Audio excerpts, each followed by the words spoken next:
A janela aberta, o ataque no Kruger que ninguém esqueceu. 9 de agosto de 2015 era um daqueles dias secos e reluzentes no nordeste da África do Sul, em que a paisagem parece pacífica, mas a vida selvagem nunca está realmente em silêncio. No Parque Nacional Kruger, a poeira flutuava logo acima das estradas de terra, levantada lentamente pelos veículos de safari que serpenteavam pela vegetação densa. Para os turistas, era o paraíso. Para os predadores escondidos na relva alta, era só mais um dia de espera, observação e, às vezes, ataque. O Kruger é uma das maiores reservas de fauna do continente africano, cobrindo quase 19 mil quilômetros quadrados de savana, mata rasteira e florestas ribeirinhas. Milhões de visitantes passam por lá todos os anos. É o lar dos famosos Big Five: leão, leopardo, elefante, rinoceronte e búfalo. Os veículos de passeio podem circular próximos aos animais em áreas permitidas, mas seguem protocolos rigorosos para minimizar riscos. Os animais são selvagens, porém acostumados com a presença dos carros. Na maior parte do tempo, os ignoram completamente, até que algo quebre o padrão. A família Marley havia chegado do estado do Arizona 2 dias antes. Greg e Elise, com pouco mais de 40 anos, tinham economizado por quase uma década para realizar aquela viagem. Trouxeram a filha adolescente, Tessa, e o filho de 12 anos, Nolan. Elise pensou em tudo, desde as almofadas de pescoço até a lente teleobjetiva. Era o tipo de viagem dos sonhos, daquelas que enchem álbuns e memórias de família. Mas alguns passeios acabam gerando fotos que ninguém quer rever. Naquela manhã, o guia Sifo deu o aviso de sempre: permanecer sentados, manter silêncio e, acima de tudo, jamais abrir as janelas. Com mais de 10 anos de experiência no Kruger, Sifo sabia o quanto tudo pode dar errado quando uma regra é ignorada. O Land Cruiser aberto nas laterais oferecia excelente visibilidade, mas as janelas de correr não estavam ali por acaso. Eram a única barreira real entre os turistas e a força selvagem que estava a poucos metros. Pouco depois das 15 horas, Sifo reduziu a velocidade e parou o veículo próximo a um grupo de leões descansando sob um emaranhado de acácias. 6 leoas estavam estiradas sobre a grama dourada, quase imóveis, enquanto um imponente macho permanecia por perto, sua juba escura captando reflexos de luz.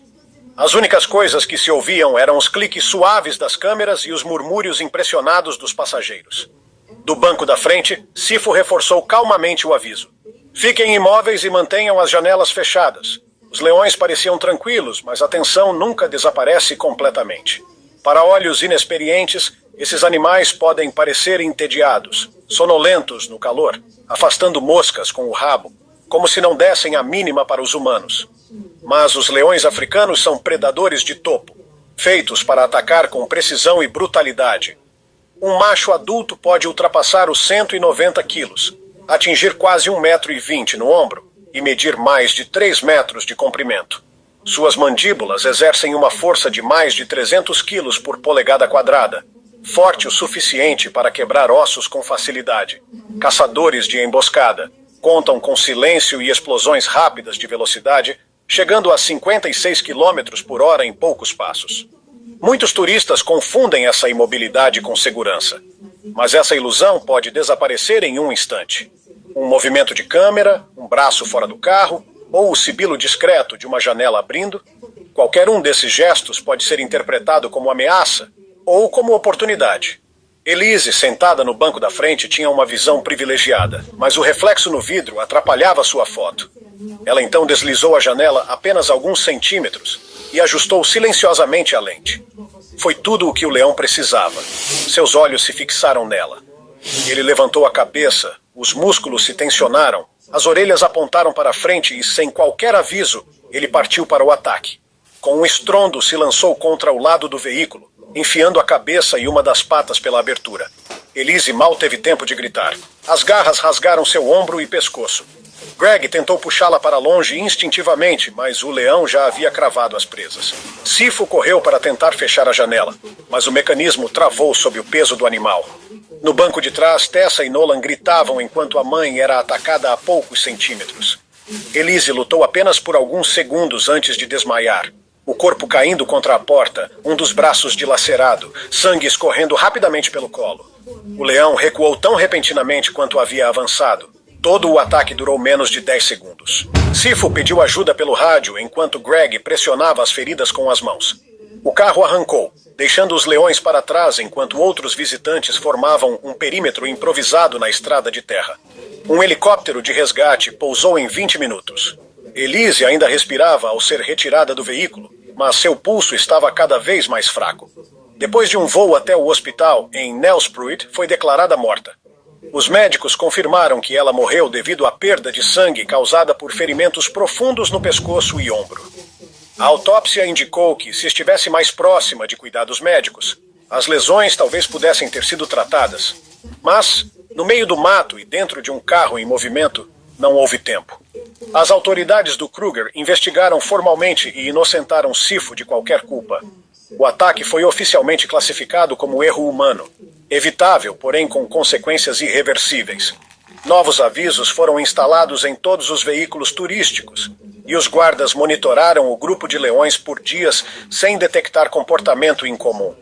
Nas semanas seguintes, operadores de safari em toda a África do Sul começaram a atualizar silenciosamente seus procedimentos. Vários veículos passaram a ter janelas com travas automáticas para impedir que fossem abertas durante avistamentos de predadores. Alguns adotaram vidros reforçados. Outros mudaram completamente os modelos usados. Ninguém sabe exatamente por que Elise abriu a janela. Ela conhecia as regras. Sifo havia repetido as instruções poucos minutos antes. Mas essa é a ilusão que o safari cria. Em pouco tempo, a natureza selvagem começa a parecer segura. Os leões parecem calmos, o guia passa confiança, e o metal que separa você da selva começa a parecer suficiente. Talvez tenha sido o reflexo no vidro. Talvez ela só quisesse uma foto melhor. Mas bastaram alguns centímetros de janela aberta para tudo mudar.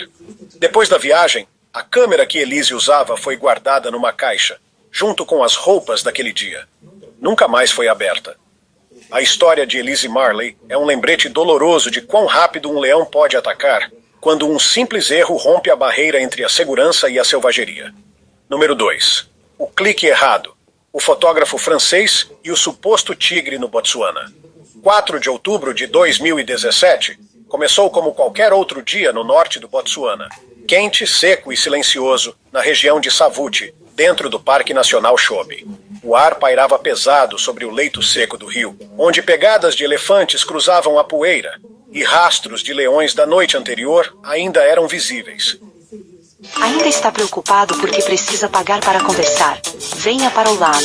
Aqui você pode bater papo quando... Elefantes cruzavam a poeira, e rastros de leões da noite anterior ainda eram visíveis. Era o tipo de lugar onde o silêncio tem peso, onde a linha entre observador e observado pode se inverter num piscar de olhos. Etienne Rabot tinha vindo de Lyon, na França, para o que chamava de a viagem da vida. Aos 44 anos, ele era engenheiro civil de profissão, mas fotógrafo de natureza por paixão.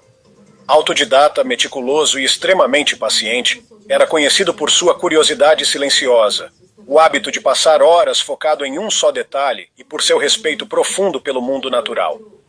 Sua esposa, Claire, ficou na França, confiando no planejamento e na pesquisa cuidadosa do marido. Etienne havia estudado tudo: posicionamento de câmeras, hábitos dos animais, rotas de migração. Mas ler sobre predadores é bem diferente de estar frente a frente com eles. A região de Savuti é conhecida pelo terreno seco, imprevisível e pela fauna territorial. Grandes felinos, como leopardos e leões, percorrem a mata dali, embora avistá-los sem guia treinado seja raro. A paisagem parece aberta, mas engana.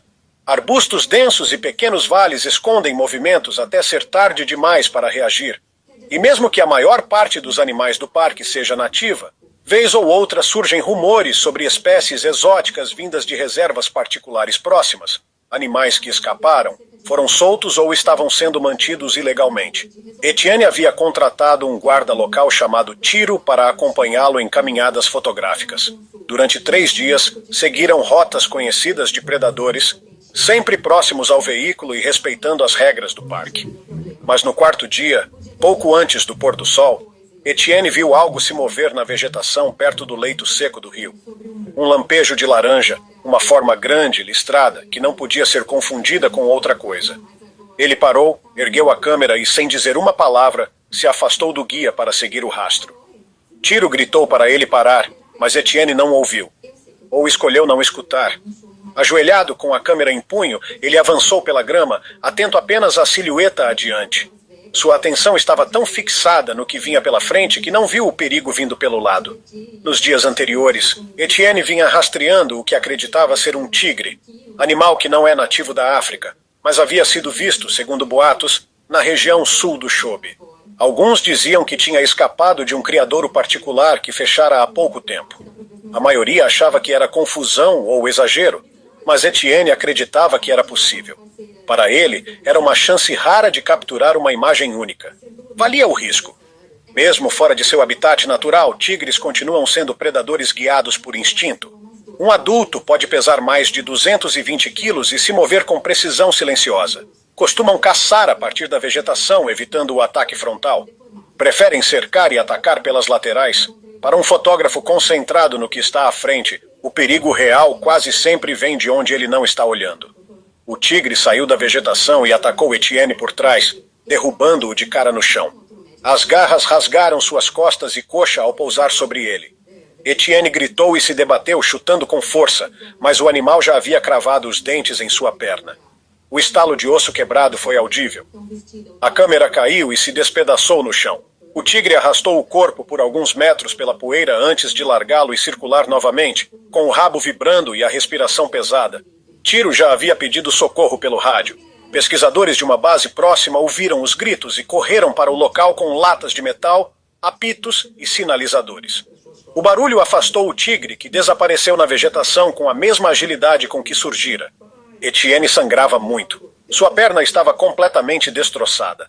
Mas ele ainda estava consciente quando foi alcançado. Foi carregado de volta ao veículo, estabilizado e levado até uma base de guarda a vários quilômetros de distância, onde um helicóptero o transportou para um hospital na cidade de Mahon. Quando chegou, já havia perdido uma quantidade perigosa de sangue e precisou de cirurgia imediata. Os médicos conseguiram salvar sua vida, mas não sua perna. A amputação acima do joelho foi necessária. Os ferimentos eram extensos demais. Tendões rompidos, artérias esmagadas e sinais de infecção precoce. Quando a notícia chegou à França, Claire voou imediatamente para o Botsuana, chegando pouco antes da segunda cirurgia. Ela permaneceu ao lado dele durante os dias longos e dolorosos de recuperação, ajudando-o a lidar com o choque e o silêncio que vieram depois.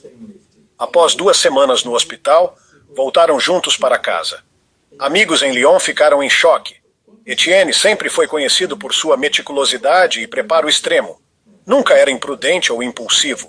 Muitos tinham visto seus cadernos de anotações e ouvido seus planos detalhados antes da viagem. A ideia de que ele tivesse se afastado sozinho, ignorando o guia, parecia impossível. Segundo pessoas próximas, ele mal falava sobre o ocorrido. Dizia apenas que havia cometido um erro. A administração do parque revisou o incidente e confirmou que Tiro seguiu todos os protocolos. Nenhuma penalidade foi aplicada. No entanto, começaram a distribuir instruções atualizadas de segurança para fotógrafos amadores e viajantes independentes. Novas placas foram instaladas na parte sul do parque, e relatos sobre espécies exóticas passaram a ser investigados com mais rigor. Nunca mais se encontrou qualquer vestígio do tigre. Etienne só teve a si mesmo para se preocupar. Já Brian McCready fazia parte de um grupo, um que saiu discretamente da trilha e cruzou o caminho de um búfalo do Cabo Solitário. Número 3. Um passo fora da trilha. O ataque do búfalo na Zâmbia. 17 de setembro de 2022. O sol subiu rápido e forte sobre o Parque Nacional South Luangwa, no sul da Zâmbia, inundando o vale com calor dourado antes que as sombras tivessem tempo de se formar. A estação seca estava em pleno vigor. Pouca água, vegetação ressecada, e a visibilidade se estendia por quilômetros em meio ao solo rachado. Parecia calmo, mas naquela parte do país, mesmo as manhãs mais claras escondem perigos na grama alta. 10 amigos de longa data vindos de Seattle tinham voado para a África para realizar o que chamaram de Viagem dos 50, um safari a pé que haviam sonhado juntos por anos. A maioria deles tinha entre 40 e 55 anos. Todos profissionais, apaixonados por natureza e ex-colegas de faculdade que mantiveram contato ao longo de décadas de trabalho, filhos e distância. Entre eles estava Brian McCready, de 45 anos, ex-paramédico e atual professor de ciências do ensino médio. Ele adorava trilhas, animais selvagens e piadas secas que faziam os amigos revirarem os olhos. Ao seu lado, caminhava Sandra Wright, de 43 anos, treinadora corporativa e corredora dedicada, que conhecia Brian desde os tempos em que ambos eram monitores de residência estudantil. Foi ela quem o convenceu a embarcar nessa aventura.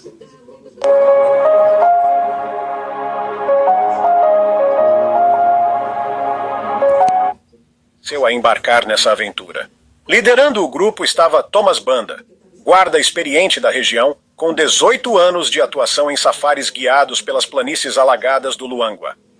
Conhecido por sua calma e vasto conhecimento sobre o comportamento dos animais, Thomas passara anos acompanhando leões e elefantes, conduzindo grupos por terrenos desafiadores com precisão e paciência. Safaris a pé exigem ritmo lento e muita confiança. Confiança no guia, no silêncio e na disciplina de manter-se próximo e atento. O grupo saiu logo após o nascer do sol, caminhando em fila única ao longo de um leito seco de rio, onde pegadas de hipopótamos formavam padrões no chão. Apenas Thomas e seu assistente portavam armas de fogo. Os demais levavam câmeras, garrafas d'água e o entusiasmo tranquilo de quem está cercado por natureza selvagem de verdade. Após cerca de 1 hora de caminhada, viram ao longe um pequeno grupo de elefantes cruzando a neblina matinal. Silhuetas cinzentas, movendo-se com lentidão e imponência. Alguns membros do grupo se afastaram levemente da trilha para tentar uma visão melhor. Foi pouco, talvez 3 ou 4 metros, mas no mato, esse pequeno desvio pode ser o suficiente. Thomas sinalizou para que todos parassem e se reagruassem, mas nesses segundos dispersos, a linha se abriu e a visibilidade foi perdida. Do matagal, um búfalo do cabo surgiu em disparada. Um touro solitário, de corpo escuro, coberto de poeira e sombra. Estava a menos de 7 metros quando atacou, com os cascos martelando o solo e a cabeça abaixada. Thomas gritou, tentando manter o grupo unido, mas Brian, que estava mais próximo da vegetação, ainda se virava quando foi atingido. O búfalo do cabo é considerado um dos animais mais perigosos da África. Touros solitários como aquele, conhecidos como Bachelor Bulls, são especialmente imprevisíveis. Uma vez separados do rebanho, tornam-se territoriais e propensos a atacar sem qualquer aviso. Com peso de até 800 quilos e velocidade de ataque superior a 50 km por hora, ganharam a fama de mestres da violência súbita. Não rosnam, não ameaçam, esperam e então investem. O chifre perfurou Brian logo abaixo das costelas, lançando-o no ar antes de derrubá-lo com força contra o chão. O animal girou e pisoteou Brian 2 vezes em uma explosão de poeira e cascos. Sandra, que estava poucos passos atrás, foi atingida de lado pela massa do animal. Caiu com violência, quebrando o braço com o impacto. Os outros congelaram, atônitos, incapazes de reagir. Thomas disparou um tiro de advertência para o alto. O búfalo parou, bufou e recuou para dentro da vegetação. O silêncio que se seguiu foi tomado apenas pelo cheiro de capim amassado, a poeira suspensa no ar e os gritos de dor de Sandra. Os ferimentos de Brian eram catastróficos.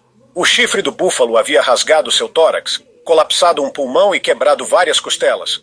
O pisoteio causou trauma interno grave. Thomas foi o primeiro a alcançá-lo, seguido por 2 membros do grupo que sabiam aplicar primeiros socorros. Trabalharam juntos, pressionando feridas, tentando estabilizar o quadro, enquanto Thomas pedia socorro via rádio. Sandra, ainda no chão, com o braço imobilizado por faixas improvisadas de roupas, gritava para que salvassem Brian. Mas ele jamais voltou a si. O grupo improvisou uma maca com uma cadeira dobrável e galhos para levar Sandra até uma clareira próxima, onde um helicóptero chegou dentro de 1 hora para resgatá-la e levar o corpo de Brian. A tragédia foi classificada como um acidente imprevisível, uma emboscada causada por um momento breve de desorganização. Thomas não foi considerado culpado, mas a empresa de turismo revisou silenciosamente os protocolos dos safaris a pé. A partir de então, distâncias mínimas passaram a ser obrigatórias. Regras de reagrupamento foram reforçadas e ficou proibido sair da trilha em qualquer circunstância. O corpo de Brian foi levado de volta para Seattle na semana seguinte. Sua cerimônia de despedida aconteceu no auditório da escola, onde ele ensinava há mais de 1 década. Alunos, amigos e colegas compartilharam histórias sobre trilhas, animais selvagens e a gentileza discreta de alguém que poucos sabiam nomear em vida. Suas cinzas foram espalhadas nas montanhas de Cascades, no caminho que ele mais amava. Sandra fez o discurso final no velório. Ela sobreviveu, mas nunca esqueceu o que perdeu naquele dia. O grupo interrompeu a viagem e voltou para casa em silêncio. O encanto da natureza foi substituído por algo mais quieto. Ryan enfrentou o perigo nas planícies abertas. Já Devon Boyd foi atacado em um local inesperado, nas sombras ao lado de sua varanda, por uma hiena pintada. Número 4. Sombras no quintal. O ataque da hiena no Quênia. 14 de julho de 2019 era uma noite parada, sem vento, nas vastas planícies do entorno da reserva Masai Mara, no Quênia. O calor do dia permanecia no ar mesmo após o pôr do sol. E o céu, sem lua, estava cravejado de estrelas. Oi, gente, tudo bem com vocês? Eu sou o Ícaro Kadosh e, para quem me segue nas redes sociais... E o céu, sem lua, estava cravejado de estrelas, fazendo com que a terra abaixo parecesse ainda mais escura. Em torno de uma casa de safari privada, localizada fora dos limites formais da reserva, o silêncio era profundo o suficiente para se ouvir o som dos insetos na grama seca, e de vez em quando, o andar de cascos ou patas ao longe. As cercas em volta da propriedade eram baixas, apenas decorativas, sem qualquer função real de segurança. Do lado de fora havia savana aberta, compartilhada por turistas, carniceiros e predadores. Dentro do lodge, 4 viajantes norte-americanos estavam relaxando após o primeiro dia completo de safari. Jack e Maria Langston, ambos com 24 anos, haviam passado um ano economizando para realizar a viagem dos sonhos. Convidaram seus melhores amigos, Devon e Hayley Boyd, ambos com 23 anos, para acompanhá-los. Eram amigos próximos desde a faculdade, daqueles com quem se troca mensagens sem pensar e se faz planos sem esforço. Devon era o tranquilo do grupo. Bem-humorado, sempre prestativo, o primeiro a carregar uma mala ou verificar se todos tinham água antes de uma caminhada. Não era imprudente, apenas curioso, atencioso e animado com cada detalhe da experiência. O lodge onde se hospedavam oferecia chefe particular, vista deslumbrante e uma regra simples e repetida várias vezes. Após o anoitecer, ninguém deveria sair. Nada de caminhadas, fotos ou até mesmo espiar as estrelas. À noite, o mato virava outro lugar. Vivo, imprevisível e perigoso. Devon tinha escutado isso, todos tinham. Mas o perigo real se esconde bem quando a noite é calma. O ambiente parece seguro e a ameaça não tem cara de ameaça. Ele não era descuidado, era curioso. E naquela noite a curiosidade falou mais alto. O que ele não sabia é que nem tudo lá fora era presa. Devon escutou um ruído. No início pensou que fosse um macaco. Os sons vinham de cima, do telhado. Mas o farfalhar mudou de lugar, tornando-se mais pesado, agora mais próximo do chão, vindo de um ponto escuro logo além do terraço. Devon avançou devagar, tentando enxergar melhor na escuridão. Não foi uma decisão inteligente. A regra era clara. À noite, fique dentro de casa. Ele conhecia essa regra, mas é fácil esquecê-la quando a varanda parece parte da casa e o mato parece longe. Ele deu alguns passos, só alguns, e então a hiena atacou. Surgiu pela lateral, baixa, veloz e silenciosa.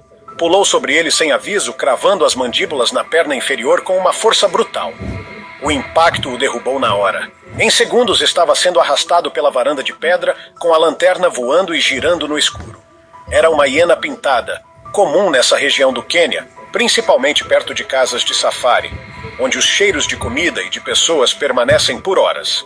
Embora sejam conhecidas por viverem em grupos, essas hienas também caçam ou exploram sozinhas, se movimentando quase sem som pela vegetação. Ao contrário de leões ou leopardos, elas não rugem antes de atacar. Suas mandíbulas são algumas das mais potentes do mundo animal, mais de 400 quilos por polegada quadrada. Força suficiente para quebrar ossos com facilidade, e não perseguem. Elas esperam, por uma brecha. Devon deu essa brecha.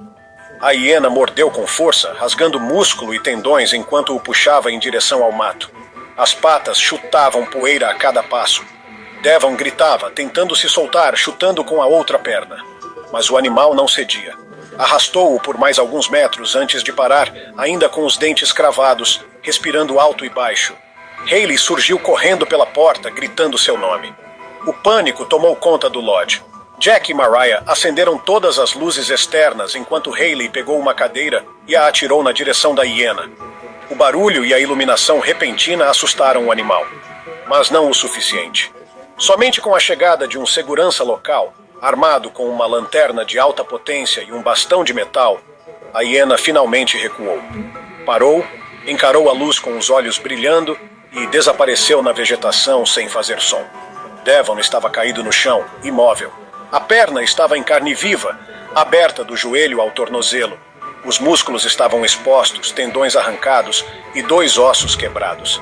Equipes aplicaram um curativo compressivo, enquanto outras pessoas tentavam mantê-lo consciente e calmo. Antes do amanhecer, um helicóptero de emergência chegou de Nairobi. Devon foi estabilizado e passou por cirurgia de urgência logo após o sol nascer. Os médicos conseguiram salvar a perna, mas não totalmente. Após várias cirurgias e meses de fisioterapia, Devon recuperou a capacidade de andar com ajuda. No entanto, ficou com dores crônicas, mobilidade reduzida e um mancado permanente. O incidente gerou uma breve investigação pela administração do Lodge, mas nenhuma violação foi encontrada. As regras de segurança haviam sido claras. A responsabilidade recaiu sobre o hóspede que saiu do quarto. Nenhuma ação judicial foi tomada, mas a pousada aumentou discretamente o número de funcionários à noite e reforçou o perímetro. De volta à Califórnia, a vida de Devon mudou de maneira radical. Ele precisou deixar o emprego e as atividades ao ar livre, assumiu uma função remota em atendimento ao cliente e passou a se dedicar à reabilitação. Ele e Hayley se casaram em uma cerimônia íntima. Jack e Mariah ainda viajam, mas nunca mais para áreas remotas de vida selvagem. A experiência os marcou profundamente. A pousada atualizou alguns procedimentos noturnos e ampliou a segurança. Mas a política oficial de segurança permaneceu a mesma.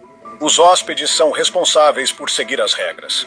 Devon só havia saído para verificar um som. Javier Cadina saiu do carro para tentar uma foto melhor de um leão. E a natureza não hesitou em responder. Empréstimo que libera na hora. A prova para negativado. Será que isso é verdade? Acompanhe até o final do vídeo. Javier Cadina saiu do carro para tentar uma foto melhor de um leão. E a natureza não hesitou em responder. Número 5. A última foto. O salto do leão na África do Sul. 26 de outubro de 2003 era uma tarde quente de primavera na província noroeste da África do Sul. No Parque Nacional Pilanesberg, o sol atravessava os galhos de acácias, desenhando sombras lentas sobre as estradas de cascalho e a vegetação seca.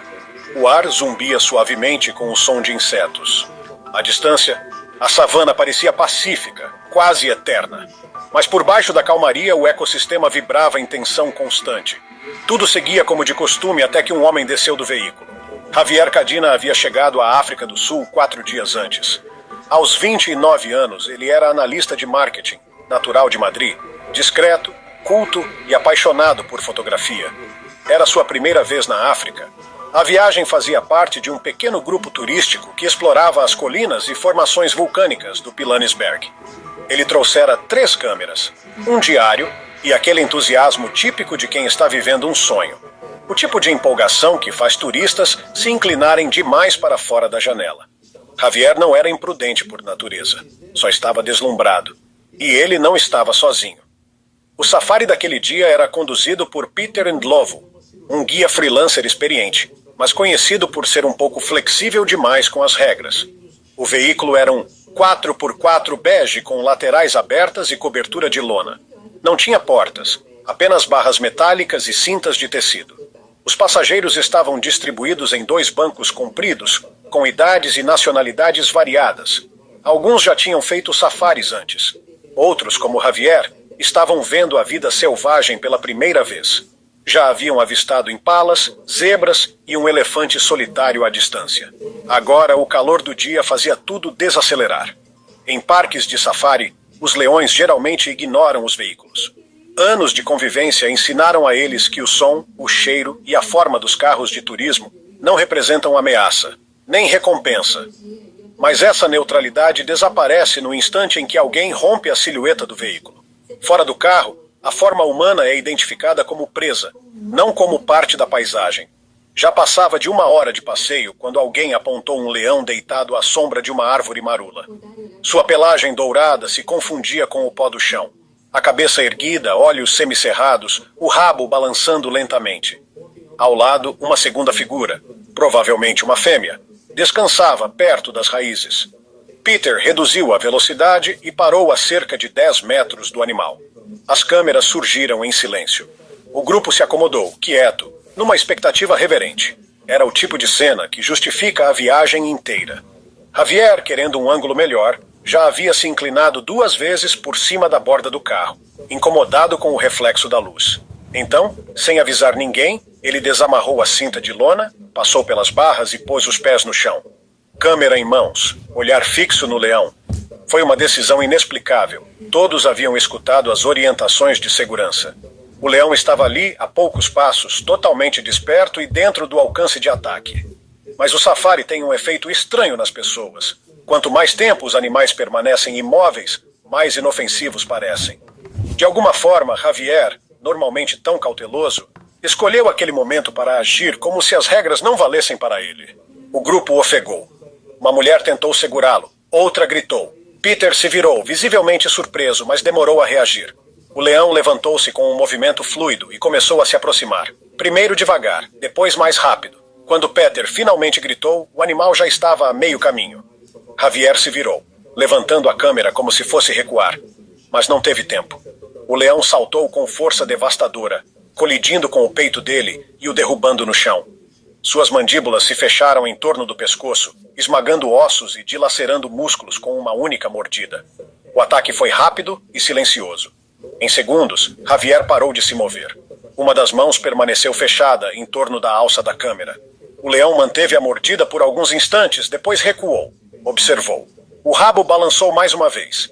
E então ele se virou calmamente e voltou para a sombra da árvore. Javier ficou estirado no chão, imóvel, o sangue se infiltrando lentamente na poeira. Quando os guardas chegaram, não havia mais nada a ser feito. Javier foi declarado morto no local. Os ferimentos eram fatais. Traqueia esmagada, artérias rompidas, vértebras cervicais quebradas. Os guardas isolaram a área e escoltaram o grupo de volta ao alojamento, em silêncio. Naquela mesma tarde, a administração do parque abriu uma investigação interna. Peter foi considerado negligente, embora nenhuma acusação criminal tenha sido feita.